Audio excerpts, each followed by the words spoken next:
prices down.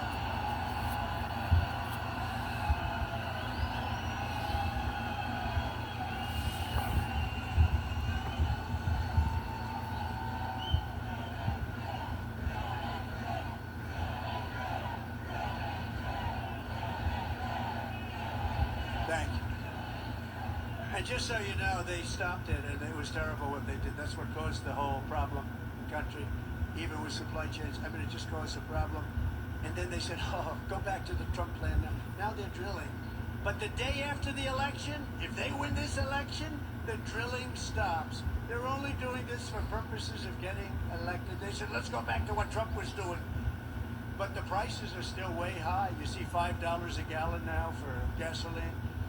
And much higher than that in some areas. And we will put ANWR back into service. You know, ANWR in Alaska, it could be the largest oil field in the world. It could be larger than Saudi Arabia. It could be larger than what Russia has. And Ronald Reagan tried to get it. Good man. He tried to get it, couldn't get it. Bush tried. Everybody tried to get it. I got it. And the first, it was tough. And I got it at different times because they stop it on environmental. You know, they use the environment to stop everything, like, you know, that. And we're all environmentalists. We want to see what's right. We want clean air. We want clean water. But we don't want to destroy our country. But they stopped it, and we got it going. We got it going. We got it going like never before. It was all set to go. Then the first, think of this, the first week in office, they stopped it. They gave it back. They said, no, we're not going to do it. The greatest, not only great for Alaska, which is an incredible place, beautiful state. They wanted it so badly. Economic development for Alaska would have been so good. But worldwide, I mean, we would have been selling oil and gas all over the world, especially with Asia because of where it's located. So Asia, all over the world, and they stopped it. But we'll start it up again very, very soon. We're going to get it very quickly. We'll get it approved again very quickly. And your prices are going to come tumbling down. Your gasoline is going to come tumbling down, and your heating bills and cooling bills are going to be coming down. You have places like in New England. I don't know how they put up with it. You have the highest costs almost anywhere. Your costs for energy, for heat, for air conditioning are through the roof. And you know why? Because they don't want to put a pipeline through a section of New York that desperately wants it to happen. A very poor area. They won't do it. And until fairly recently, you know who used to deliver them the oil? Russia. Russia ships were pulling up to New England. How is that? Under Kamala's extreme high-cost energy policy known as net zero, you know what net zero, they have no idea what it means, by the way. It's net zero. What does that mean? Nobody knows. Ask her what it means. We're going to go to a net zero policy. What does that mean? I have no idea. She's attempting to abolish oil, coal, and natural gas. 84% of U.S. energy supply. She wants it ended. You think that's going to lift your prices a little bit? Think of that. They're going to take away 84%. And the real stuff, that's the stuff that powers the plants. It's not wind that goes around and around. Darling, let's watch the president's State of the Union speech tonight. I'm sorry, we won't be able to do it. The wind isn't blowing, darling. We have no electricity. We have no electricity, darling. We won't be able to watch tonight, but perhaps sometime during the week it will be blowing and we'll be able to get our television on. Upon taking office, Harris and Biden shut down the Keystone XL pipeline. They issued orders to close dozens and dozens of existing power plants, and Kamala has vowed that if elected, she will absolutely ban fracking. She said, I'll ban fracking. Just recently, I'll ban fracking. There will be no fracking. That means that she can't win the state of Pennsylvania because Pennsylvania is all about fracking. That's their biggest industry. And you know what, Pennsylvania, I hope you're watching because that's what she says and that's what she'll do and that's what she'll go back to. She wants to ban fracking and she's wanted it for her entire career. And we're not going to let her destroy our country like that. We're not going to let her. If Harris gets in, energy prices will skyrocket far more than even in Europe. You know, Europe's a basic disaster because they've tended to go a little bit woke, but that's now changing. Have you been watching? That's changing. Inflation will surge into double digits in our own country and your quality of life will absolutely collapse. quality of life is going to collapse under these lunatics. By contrast, she said it already has. Who said that, ma'am? Oh, you look healthy, though. You look very nice. You look very nice. By contrast, I'm announcing today that under my leadership, the United States will commit to the ambitious goal of slashing energy and electricity prices by half, at least half.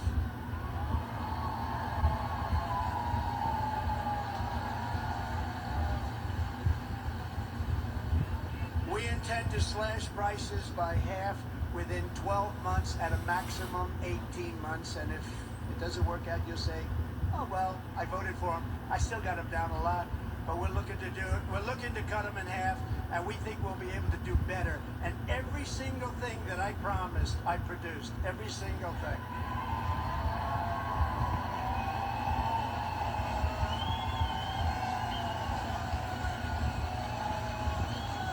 You will never have had energy so low as you will under a certain gentleman known as Donald J. Trump. Have you heard of him?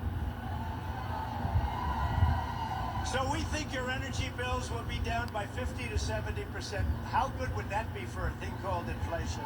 How good will that be? You know, energy is such a big topic, such a big cost, so powerful, so big, that if you have a donut shop, you have the ovens, you have a truck that delivers the donuts, if you have whatever you do, your heating, your cooling, everything is about that.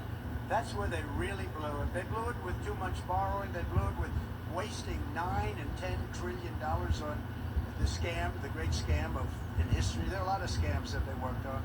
Where's the laptop from hell? Is it around? Hi, Egypt. But they did it by doing a lot of things, but with the energy, it's such a big topic. No matter what business you're in, you have to heat your business, cool your business, you need cars, trucks to get there, to take the product. It's so energy dominated. My administration will issue rapid approvals for new energy infrastructure, unlock new lands for drilling, and achieve energy independence and energy dominance. So we want energy dominance almost immediately. We were energy independent 4 years ago. Think of it. Today we're getting energy from Venezuela in the form of tar. We're getting it from Venezuela. Tar.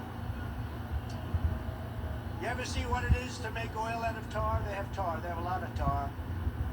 It's not good. You know where they make it? In Houston, Texas. It's the only plant in the world that can take this material and turn it into gasoline, oil. But no, it's tar. And they're doing very well. You know, speaking of that just for a second, so Venezuela crime is down 72%. Because they're taking all of their criminals out of Caracas, out of the different places. Their mental institutions are literally closing up. They're taking the people from mental institutions, people from prisons and jails, terrorists. They have terrorists all over the place. And you know where they're bringing them? Welcome to the United States of America. Murderers, drug dealers, and Venezuelan crime is down 72%, but that's only one. All over the world, crime is down because they're taking their criminals and their people from mental institutions and they're putting them into our country because we have stupid people like Kamala and Joe running our country, and there's never been anything like this. And if you look at New York today and you look at a couple of, remember I said migrant crime will be a big subject. I said that a year ago. Everyone said, oh no, oh, he's so wrong. Do you see what's happening with migrant crime? They make our criminals look like nice people. They do. These are the toughest. These are the toughest people in the world. The toughest people. We built 571 miles of wall as an example. They could have, and that's more than I said I was going to build, but then I was going to add 200 miles. We had it built. And they didn't put it up. Would have taken 3 weeks to erect. It was all there, ready to put up. Would have taken 3 weeks to put up. And that's what I said. They actually want open borders. And Kamala wants open borders. And she said it for 15 years. She wants open borders. She only changed recently when she noticed in a poll that wasn't polling too well. People don't want open borders where people can flow into our country. To further combat inflation, I will terminate Kamala Harris's Green New Scam and rescind all of the unspent funds. Give all of the unspent funds back to building roads, bridges, and give it back to the government, and we won't, it's like throwing, what they did was like throwing billions of dollars out the window. We will stop wasteful spending and big government special interest giveaways and finally stand up for the American taxpayer, which hasn't happened since I was president. We stood up. We stood up. We stood up. I mean, prior to COVID coming in history, there's never been an economy like we had. Then when COVID came in, you know, we rebuilt the military. We defeated ISIS. Everybody said it would take 10 years to defeat. I did it in 8 months.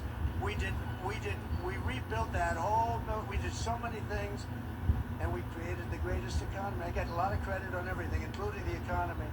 When COVID came in, we had to do certain things. We had to make certain moves. And if we didn't make those moves, Scott, and if we didn't help businesses survive for that little period of time, you would have had that 1929 style depression. That's what you would have had. We did a great job. Then when we handed it to them, the stock market was higher than it was previous to COVID coming in. Think of that. It was actually higher. And we handed them something that was a